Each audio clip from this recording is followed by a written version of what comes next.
ក្នុងកម្មវិធីកម្លាំងកោជលហ្នឹងគឺមានបេក្ខជនដែលមានកម្លាំងមាំមួនហើយមានសមត្ថភាពជាច្រើនមកដាក់ប៉ុន្តែក្នុងហ្នឹងក៏មានខ្ញុំផងដែរដែលមានសមត្ថភាពនិងកម្លាំងខ្ញុំមានសមត្ថភាពប្រកួតមួយពួកបងហ្នឹងខ្ញុំ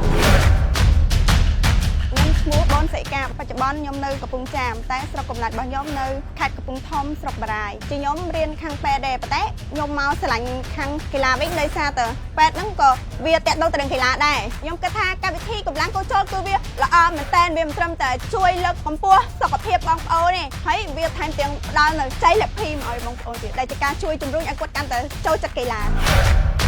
ក្រៅពីអាជីពចង់ធ្វើជាពេទ្យហើយអនាគតខ្ញុំចង់បើកក្លឹបកីឡាមានបង្រៀនដល់បងប្អូនតាក់ទងទៅនឹងសុខភាពនិងរបបអាហារខ្ញុំគិតថា100លានរៀលនឹងជារបស់ខ្ញុំ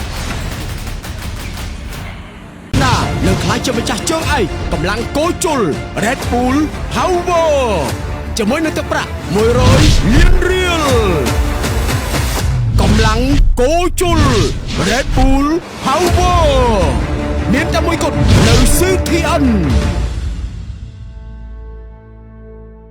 បើភ្លាមធ្លាក់ភ្លាមរថយន្ត Ford Ranger Wall 2025មកដល់ទីច្រើនរង្វាន់ពីក្រវិលកំពង់គួរជុល